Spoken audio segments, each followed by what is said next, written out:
Muy buenos días.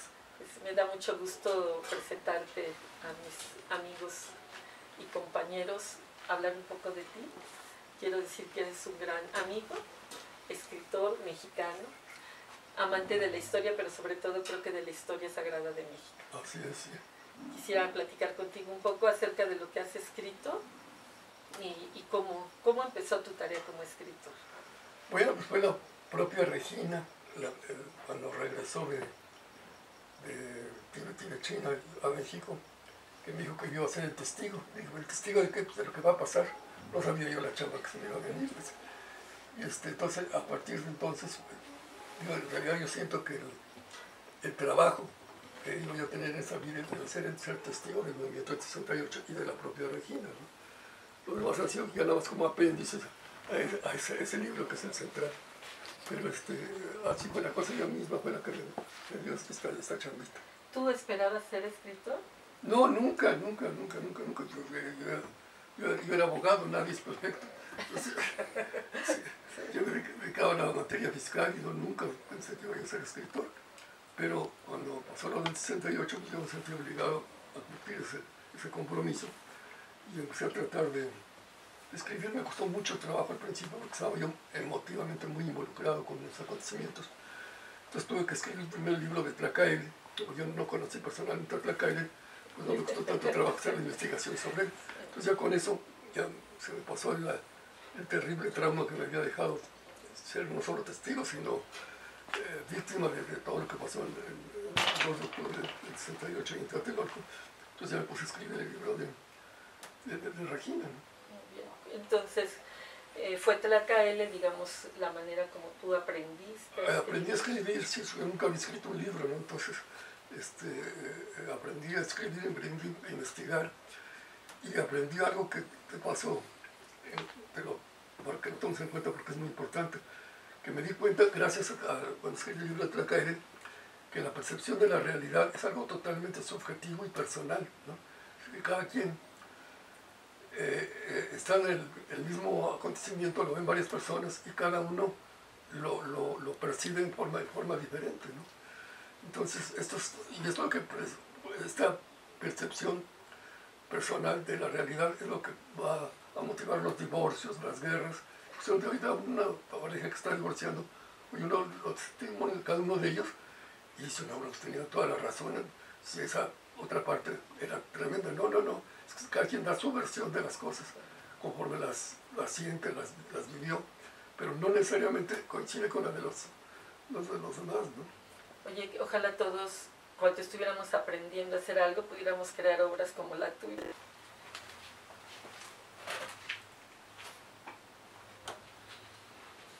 Y creo que sería interesante resaltar el impacto que ha tenido para muchas personas de muchas generaciones la lectura de tus libros. Yo creo que muchos de nosotros nos cambió la perspectiva. Como tú dices, la realidad es una percepción subjetiva, Sí. Sin embargo, el leerte realmente nos ha permitido orientar una perspectiva o al menos incluir en nosotros una visión diferente de la historia de México. Muchas gracias, es muy amable decir eso, así que te lo agradezco mucho. Sí, ¿no? de que sí, cuando platico con una persona que siente que decidió de algo mis libros, sino bueno, sí están cumpliendo sus funciones y que le da a uno mucho gusto saberlo.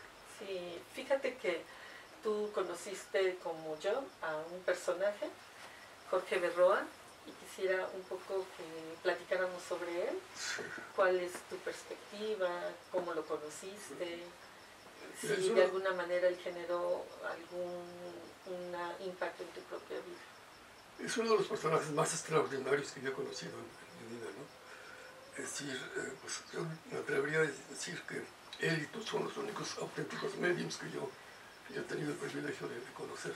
Lo conocí gracias a Alfonso Arau, que fue el esposo de Laura Esquivel cuando todavía estaba casado con ella. Yo hice amistad con ellos y me invitaron a la casa de ellos a comer chiles en hogar que hacía Laura, que los hace excelentemente. Y entonces ahí fue donde conocí a Jorge. Ella Laura lo consultaba mucho a Jorge. Bueno, personalmente te conocí precisamente en la casa de Jorge de Roa, en las clases de meditación. Sí. ¿Cómo llegaste allá? Bueno, pues precisamente por Laura Esquivel. Lo conocí en la casa de ella y supe de esas clases y él me invitó y empecé a ir. Una experiencia extraordinaria tomar esas clases con Jorge, ¿no? Sí, eras un personaje que era fundamental en esa clase. Y fue realmente, a mí me motivó la primera vez ir por conocerte. Quiero decir que después me quedé. Sí, pero, no. Pero es realmente... uno de los personajes más excepcionales que yo he conocido, Jorge, ¿eh? Qué bárbaro. Cuando supe que estabas ahí, que quiero conocerlo. Sí, y mira, yo quisiera mostrar este libro que tú escribiste y quisiera que nos platicaras cómo fue que llegaste a esta Bueno, edición. don Antonio, que era el espíritu con el que mejor conectaba Jorge de Roa, pidió que lo entrevistáramos a él para relatarme su vida. Y entonces pues, hice la recopilación de las dos versiones. Jorge me contó su vida y don Antonio personalmente me contó su vida. Cuando terminé, Jorge me pidió las grabaciones y se quedó con ellas. Don Antonio no me las pidió, yo me quedé con las grabaciones del espíritu de don Antonio. Las dos vidas interesantísimas, tanto la de Jorge como la de don Antonio, ¿no? Sí, oye, ¿y pudieras platicarnos un poco cómo ha sido tu experiencia al contactar a don Antonio, como tú le llamas, a don Antonio Cortina? No, bueno, ha sido... Mira, cuando establecimos el contacto con él, teníamos mi esposa y yo serias dificultades de tipo de familia con nuestro hijo, que no sabíamos cómo abordar, y él nos fue guiando. Se puede decir que Carlos Miguel, mi hijo, se salvó gracias a las orientaciones que nos fue dando don Antonio a través de Jorge. Porque no sabíamos cómo abordar ese problema en que había caído mi hijo, y gracias a toda la orientación que nos dio don Antonio salió adelante y ya ahorita es una persona normal, ¿no? Qué bueno.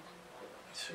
¿Y alguna anécdota más que nos quieras contar sobre Antonio Cortina o sobre Jorge? Bueno, sobre Jorge, la que te comentaba yo, esa capacidad de servicio que tenía él, de que un día lo llego a ver a su casa para plantear un problema que tenía yo y me dice, mira, para poder resolver adecuadamente este problema, yo tendría yo que ir a bañar ahorita a las aguas del Golfo de México. Eran las 10 de la noche, entonces en ese momento bajó, tomó el coche y se fue a bañar. Entonces dije, bueno, ¿qué capacidad de servicio tiene este señor? ¿Me entiendes? Porque, bueno, hoy, mañana, no, en ese momento lo hizo, ¿no? O sea, una gente con una capacidad de servicio impresionante, ¿no? Sí, así es. ¿Y sobre Antonio algo que nos... Bueno, don Antonio es realmente un personaje, no lo conocí personalmente, sino siempre a través de eso, pero afortunadamente grabé todas las entrevistas que a través de Jorge tuve con don Antonio, y tenía un sentido común, una sabiduría innata y tan pragmática. Si los consejos que daban siempre eran resultado del profundo conocimiento que tenía de la naturaleza humana y de un sentido práctico extraordinario. Uno le planteaba problemas que decían, ¿cómo se va a poder resolver esto? Y siempre daba el consejo adecuado, ¿no? No tienes idea cómo lo extrañamos cuando de repente ya se desaparecieron los dos, porque nos ayudaron muchísimo en problemas muy graves que tuvimos, los pudimos resolver gracias a las orientaciones de don Antonio a través de Jorge, ¿no? Como que dicen que Dios da el pie según la ropa, es decir, te va a dar unos problemas muy graves, entonces si esto no lo puedo resolver, no, pues por supuesto que no, pero si se cuenta con esa ayuda de seres tan evolucionados espiritualmente, las cosas siempre son sencillas para ellos, ¿no? Sí. Creo que ellos siempre ven las cosas de una manera mucho más fácil que nosotros. Sí, para ellos los problemas que para uno son imposibles de resolver, ellos lo aconsejan a uno para que de una forma muy sencilla, digamos, se puede resolver, tienen otra perspectiva ya, mucho más de conjunto, ¿verdad? esa visión más amplia sí, que les permite de alguna manera tener... Pero si uno no ha tenido la experiencia de poder tener ese privilegio de ser aconsejado por personas así, nunca lo puede uno entender, ¿no? De que realmente hay personas que tienen esa capacidad, bien sea personas de carne y hueso o bien espíritus, de dar un consejo que abarca no solamente el problema que estás viviendo, sino en una forma muy integral te los dan siempre, ¿no? Pues muchas gracias. Nosotros queremos de alguna manera que las personas conozcan más la personalidad de Jorge Berroa y de Antonio Cortina como maestros que pueden orientarnos hacia una vida más plena. Por supuesto, si no es, cuando se tiene el privilegio de recibir ese tipo de consejos y de ayudas, es algo invaluable, invaluable, porque uno jamás podrá tener ya esa perspectiva que tienen ellos. Claro. Sí, y entonces, bueno, invitarlos a leer tu libro. Sí, lo malo es que está agotado. Creo que está digitalizado. Bueno, por supuesto, sino que si alguien lo tiene, que lo pueden fotocopiar, no tiene derechos de autor de ninguna forma, fotocopiarlo y aprovecharlo, porque con los libros es muy difícil que los reediten. Los editoriales tienen un criterio de reedición muy mercantilista. Si un libro no se vende en tanto tiempo, tantos ejemplares, ya no lo reeditan aunque siga habiendo demanda de libros, ¿no? Sí, nosotros tenemos la experiencia de haberlo buscado y alguna persona que fue a Sudamérica nos hizo favor de traer varios ejemplares, porque allá sí lo encontraron en Argentina y bueno, pero pues aquí en México al menos hoy tenemos esa opción de lo que en la red se encuentra. A veces los comerciantes piratas de libros hacen esa buena labor, que editan libros piratas y gracias a eso algunos libros se pueden conseguir solamente con ellos, ¿no? Se sigue difundiendo. Yo digo que bueno que lo hacen, cumple una función, porque si las editoriales no lo hacen, pues que lo hagan ellos. Y sí, pero no en todos, desde luego. Antonio, no sé si tú quisieras regalarnos algo más. Para mí eres también un gran personaje, con una vida muy interesante, una vida que resulta ejemplar y de la cual nosotros podemos abrevar, de la cual nosotros podemos tomar sabiduría. Ya se ve que eres mi amiga y que eres muy buena gente con dar esas opiniones. Pues mira, yo creo que no hay más que el consejo que yo doy siempre es el de la oración. Es decir, porque realmente muchas veces en la vida uno se enfrenta con problemas que uno no es capaz de resolver por sí mismo, pero si uno pide la ayuda, siempre la recibe uno, ¿no? Entonces, orar, precisamente una de las grandes lecciones que traía Regina, que ya no podía empezar a actuar mientras no se lo solicitase, porque es como con los alcohólicos, que mientras ellos no comprenden que no pueden resolver el problema por sí mismos y que necesitan una ayuda, mientras no la pidan, no la van a recibir. Entonces uno muchas veces tiene ese problema, tiene problemas que no puede resolver. Bueno, entonces pídele a Dios que te ayude y te va a ayudar conectando con la persona apropiada o en alguna forma, ¿no? Pero hay que saber pedir. Claro, sí, muchas gracias. Fíjate que creo que a veces conocemos a personas que generan un gran impacto en nuestras vidas. Sí. Creo que ese es el caso de Jorge Berroa. Por supuesto. Y de nuestro amado maestro Antonio Cortina, que aunque como tú dices, no lo conocimos personalmente, el hecho de tener ese contacto con él y poder escuchar. Qué sabiduría natural de este señor, qué sentido común, qué aspecto tan práctico siempre en sus consejos, y siempre con un gran sentido del humor, ¿no? Claro. Se le podía plantear una tragedia y él te respondía con algún chiste, alguna broma para que sintieras que no era tan trágico como tú creías, ¿verdad? Y te daba además la solución adecuada o la conducta que debías adoptar en esa situación. Claro, sí, así es. Yo creo que con esa suavidad y alegría puede llevarnos muy profundamente hacia nuestro interior para encontrar la respuesta. Así es, sí. Pues muchas gracias, pero yo también quisiera decir que así como Antonio y como Jorge, tuviste la oportunidad de conocer personalmente a otro personaje, Regina. Sí, claro. Y este es tu último libro, ¿no? Sí. Y precisamente habla de eso, el legado que nos puede dejar. Porque para que nos demos cuenta que lo que pasó en México, en todas partes del mundo en ese año hubo movimientos, y el único que tuvo una trascendencia, porque un movimiento con efectos sagrados, fue el de México, ¿no? Sí. Y esto es tan cierto que, por ejemplo, ahora que se cumplieron los 50 años del 68, en países que en ese momento llamaron mucho más la atención, por ejemplo Francia, que fue toda una huelga general, no hicieron mayor cosa. En Estados Unidos lo mismo. ¿Por qué? Porque lo que los motivaba a ellos eran cuestiones circunstanciales. En Estados Unidos todo el gran movimiento del 68 era resultado de que estaban protestando contra la guerra de Vietnam. 50 años después nadie va a estar celebrando que hace 50 años estábamos protestando contra la guerra de Vietnam. Era una cosa circunstancial adscrita a un determinado momento. En cambio, lo que pasó aquí en México no tiene caducidad porque fue un evento sagrado, ¿no? Entonces, en muchas partes del mundo que en ese momento llamaron más la atención sus movimientos del 68, ahora ya hay quien se acuerda de ellos, y en cambio sí se recuerda lo que pasó aquí. No solo los mexicanos vinieron de 12 países distintos a conmemorar el 2 de octubre de México. Y en este legado que Regina te dejó a ti de manera personal, sí. ¿Hay algo que tú nos quisieras compartir?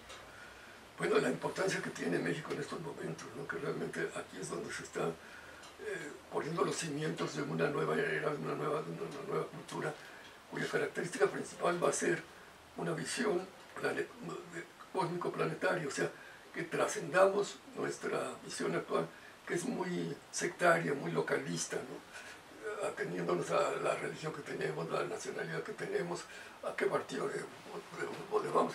Todos estos son sectarismos. Entonces, tenemos que darnos cuenta que los problemas actuales, como ya lo haciendo esta epidemia actual, no son locales, son planetarios, y que los problemas planetarios no se pueden resolver mientras uno tenga una conciencia sectaria y local. Tiene que tener una conciencia planetaria. Entonces, que esta humanidad está en tránsito y la está adquiriendo gracias a los problemas planetarios que tiene, de adquirir esa conciencia planetaria, ¿no? Que es la única forma de poder resolver los problemas planetarios, tener esa conciencia planetaria. Yo siempre doy como un ejemplo de quien ya la tienen, a los topos. Si ahorita ocurre en un país africano que ni sabíamos que existía un terremoto, ellos inmediatamente van a ser trasladados a ese lugar. Ni sabían que existía ese lugar, no saben ni qué religión tienen, ni qué raza tienen. Están dispuestos a exponer su vida y a darla si es necesario por seres que no sabían. Eso es tener una conciencia planetaria, sentirte hermanado con toda la humanidad. Muy bien. Pues muchísimas gracias, como siempre, es un placer y muy interesante conversar contigo. Aprovecho, aunque no te va a gustar, para agradecerte todos los favores que has tenido siempre conmigo y con mi familia. Muchas gracias. Yo también no me canso de agradecer haberte encontrado en el camino. Muchas gracias, Antonio, de verdad, de corazón.